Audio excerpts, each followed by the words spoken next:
حکایت سے ہمیں پتہ چلتا ہے کہ اللہ تعالیٰ کی رضا کے پیش نظر کیا جانے والا صدقہ یہ جنت میں داخلے کا سبب ہے۔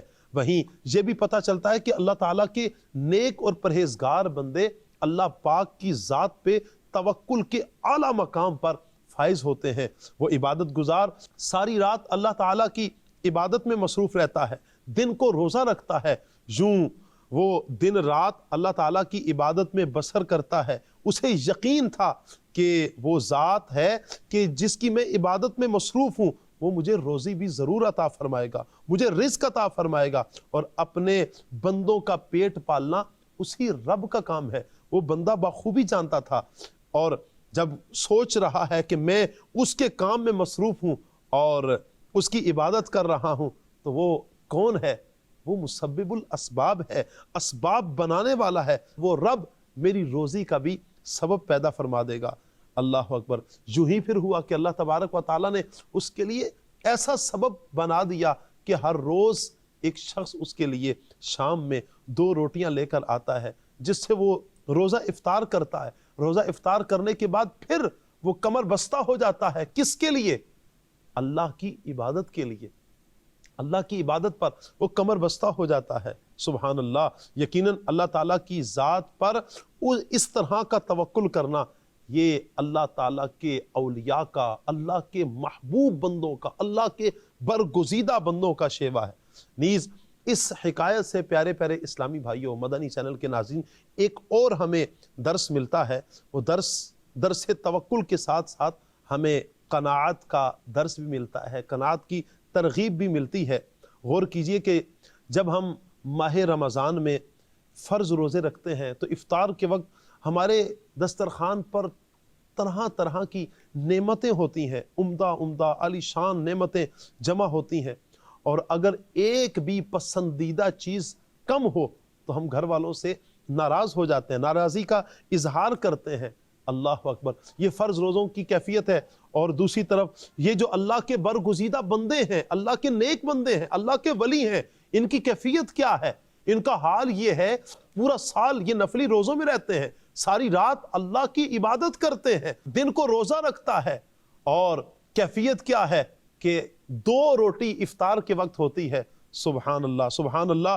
پیارے پیارے اسلامی بھائیوں، یہ اگر چاہتے تو اپنے لیے کیا کچھ نہیں جمع کر سکتے تھے، ان کا دسترخوان کتنا وسیع ہو سکتا تھا، لیکن قناعت، یقیناً قناعت اللہ تبارک و تعالیٰ کی بہت بڑی نعمت ہے جسے اللہ تبارک و تعالیٰ عطا فرما دے۔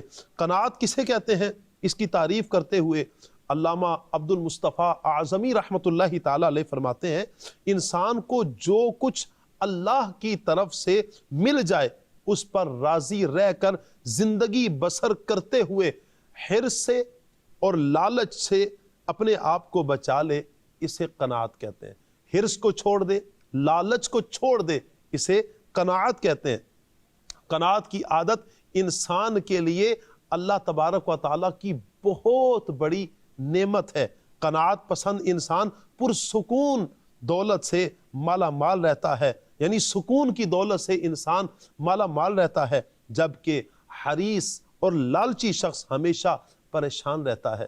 پیارے اسلامی بھائیوں، اللہ پاک کے پیارے پیارے آخری نبی محمد عربی صلی اللہ علیہ وآلہ وسلم کی ساری زندگی صبر و رضا اور قناعت سے بھری پڑی ہے۔ نبی پاک صلی اللہ علیہ وآلہ وسلم کی حیات طیبہ میں کہیں بھی آرام، عیش اور راحت کا سامان نظر نہیں آتا، اور نہ کبھی آپ صلی اللہ علیہ وسلم ان چیزوں کے حصول کے لیے کوشش فرمائی حضور علیہ الصلوۃ والسلام نے۔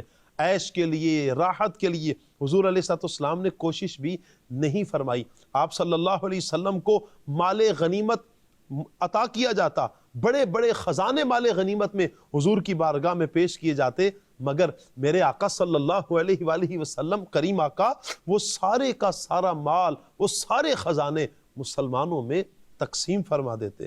صحابی رسول حضرت سیدنا ابو ہریرہ رضی اللہ تعالی عنہ سے روایت ہے، آپ فرماتے ہیں کہ نبی اکرم صلی اللہ علیہ وآلہ وسلم کے گھر والوں نے 3 دن تک کبھی پیٹ بھر کر کھانا نہیں کھایا، یہاں تک کہ آپ صلی اللہ علیہ وآلہ وسلم اس دنیا سے تشریف لے گئے۔ یعنی حضور علیہ الصلوۃ والسلام کی ساری زندگی کو اٹھایا جائے، ساری زندگی کا مطالعہ کیا جائے۔ 3 دن تک ایسے نبی پاک صلی اللہ علیہ وآلہ وسلم کی زندگی کے نہیں ایسے گزرے کہ جن میں حضور علیہ الصلوۃ والسلام کے گھر والوں نے پیٹ بھر کر کھانا کھایا ہو۔ اللہ اللہ اللہ اللہ۔ 2 جہاں کے سردار ہونے کے باوجود آپ صلی اللہ علیہ وآلہ وسلم کی کیفیت کیا ہے؟ میرے آقا صلی اللہ علیہ وآلہ وسلم چٹائی پر آرام فرماتے ہیں۔ میرے آقا صلی اللہ علیہ وآلہ وسلم سر انور رکھنے کے لیے کھجور کی چھال کا بھرا ہوا ایک چمڑے کا تکیہ استعمال فرماتے ہیں۔ کبھی میرے آقا صلی اللہ علیہ وآلہ وسلم نے لذیذ اور پر تکلف کھانے کی خواہش نہیں فرمائی، یہاں تک کہ کبھی آپ نے چپاتی یہ بھی تناول نہیں فرمائی۔ اللہ اکبر۔ جو کی موٹی موٹی روٹیاں اکثر میرے آقا صلی اللہ علیہ وسلم کی غذا رہتی۔ صدر الافاضل حضرت علامہ سید محمد نعیم الدین مراد آبادی رحمت اللہ تعالی علیہ فرماتے ہیں، نبی پاک صلی اللہ علیہ وآلہ وسلم کی وفات ظاہری تک پیارے آقا صلی اللہ علیہ وسلم کے اہل بیت اطہار نے کبھی جو کی روٹی بھی 2 روز برابر نہ کھائی ہے۔ اللہ اکبر۔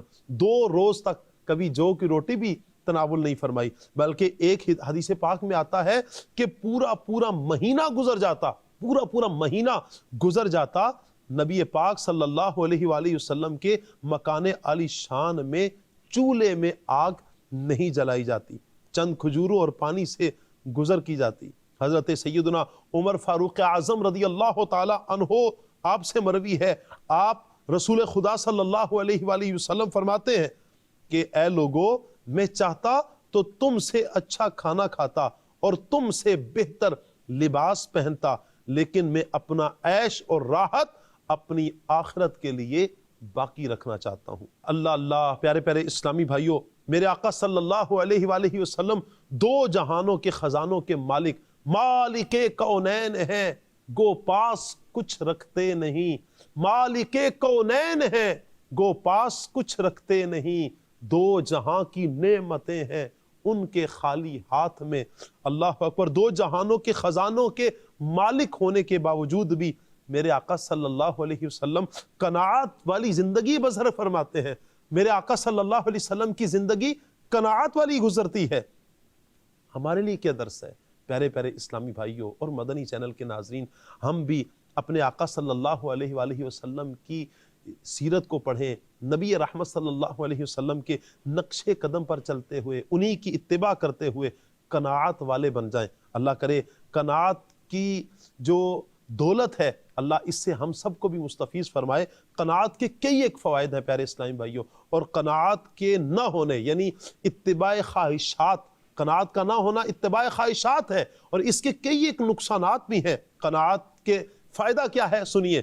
قناعت دل سے دنیا کی محبت کو ختم کر دیتی ہے، جبکہ خواہشات کی پیروی دل میں دنیا کی محبت کو پیدا کرتی ہے، اور ایک وقت ایسا آتا ہے کہ دنیا کو ہی سب کچھ سمجھ بیٹھتا ہے، جو کہ دین کے لیے زہر قاتل ہے۔ اللہ اکبر۔ قناعت کرنے والا اسباب سے زیادہ خالق کے اسباب پر نظر رکھتا ہے، اللہ کی ذات پہ نظر رکھتا ہے، جبکہ اس کے مخالف خواہشات کی پیروی کرنے والا ایسا نہیں کرتا، وہ اسباب پہ نظر رکھتا ہے۔ معاذ اللہ، یہ جب اسباب پہ نظر رکھ کر سب کچھ اسباب کو سمجھ بیٹھتا ہے، ایک وقت ایسا آتا ہے اللہ تبارک و تعالیٰ کی ذات سے ہی ایسا دور ہوتا ہے، معاذ اللہ ثم معاذ اللہ، کہ کبھی کفر تک بھی بک لینے میں، کفر سوچ لینے میں، یا کفر میں پڑ جانے کا بھی خوف رہتا ہے، اندیشہ رہتا ہے۔ اللہ اللہ۔ اللہ تعالیٰ ہم سب کو قناعت کی دولت سے مالا مال فرمائے۔ پیارے پیارے اسلامی بھائیوں، سب سے بڑھ کر قناعت کا فائدہ یہ ہے کہ اس سے اللہ اور اس کے پیارے پیارے رسول صلی اللہ علیہ وسلم کی رضا حاصل ہوتی ہے۔ ہمیں اللہ پاک کی رضا والے کام کرنے ہیں۔ اللہ کی رضا جن جن اعمال سے ہمیں حاصل ہوتی ہے وہ اعمال ہم نے کرنے ہیں۔ پیارے پیارے اسلامی بھائیوں اور مدنی چینل کے ناظرین، دعوت اسلامی کے دینی ماحول میں 72 نیک اعمال کا رسالہ عام اسلامی بھائیوں کے لیے، جبکہ گونگے بہرے اسلامی بھائیوں کے لیے 27 نیک اعمال کا رسالہ ہے۔ نیک اعمال وہ کہ جو اللہ کی رضا سے کیے جانے والے ایسے نیک اعمال ہیں کہ جن کے بجا لانے سے، نیک اعمال پر عمل کرنے سے اللہ کی رضا بھی حاصل ہوتی ہے اور بندہ جنت کا راہی بنتا ہے۔ آج کا نیک عمل کون سا ہے؟ آئیے دیکھتے ہیں۔ نیک اعمال کے رسالہ میں پہلا نیک عمل، کیا آج آپ نے کچھ نہ کچھ جائز کاموں سے پہلے کم از کم ایک اچھی نیت کی؟ نبی پاک صلی اللہ علیہ وآلہ وسلم کا فرمان عالی شان ہے، انما الاعمال بالنیات، یعنی اعمال کا دار و مدار نیتوں پر ہے۔ حکیم الامت مفتی احمد یار خان نعیمی رحمت اللہ تعالی علیہ اس حدیث پاک کے تحت آپ فرماتے ہیں کوئی عمل اخلاص کے بغیر ثواب کا باعث نہیں، خواہ خالص عبادت ہی کیوں نہ ہو، جیسے نماز، روزہ وغیرہ، یا عبادت غیر مقصودہ جیسے وضو، غسل، کپڑا، جگہ، بدن کا پاک کرنا وغیرہ، کہ ان پر ثواب اخلاص ہی سے ملے گا۔ نبی پاک صلی اللہ علیہ وآلہ وسلم کا ایک اور فرمان عالی شان سماعت فرمائیں۔ نبی پاک صلی اللہ علیہ وسلم نے فرمایا نیت المؤمن خیر من عملہ، یعنی مسلمان کی نیت اس کے عمل سے بہتر ہے۔ سبحان اللہ۔ اعلی حضرت امام اہل سنت کے والد گرامی مولانا نقی علی خان صاحب رحمۃ اللہ تعالی علیہ اپنی کتاب انوار مصطفیٰ صلی اللہ علیہ وسلم میں نیت کی اہمیت کے بارے میں آپ بیان فرماتے ہیں۔ اس کا خلاصہ یہ ہے کہ ارادے اور نیت کو عمل پر کئی وجہ سے ترجیح حاصل ہے۔ جو بندہ نیت کرتا ہے، ارادہ کرتا ہے، عمل پر اسے کس طرح فضیلت حاصل ہے؟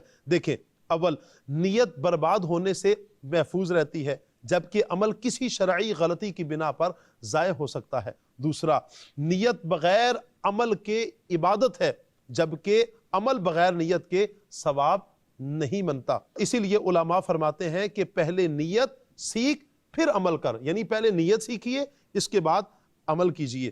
پیارے پیارے اسلامی بھائیوں، جیسا کہ ہم نے احادیث مبارکہ سنی ہے نیت کے حوالے سے، اللہ کرے میں اور آپ ہر نیک کام کرنے سے پہلے، اچھا عمل کرنے سے پہلے اچھی نیتیں کرنے والے بن جائیں، نیک اعمال پر روزانہ کی بنیاد پر عمل کرنے والے بن جائیں۔ اللہ پاک سے دعا ہے اللہ پاک آج کا ہمارا یہ پروگرام اپنی بارگاہ میں قبول فرمائے، آمین بجاہ النبی الامین صلی اللہ علیہ وسلم۔ صلو علی الحبیب صلی اللہ تعالی علی محمد صلی اللہ علیہ وسلم۔ ایمان پہ خاتمہ ہو تو منعم، ملے مراد حاصل رضا حضرت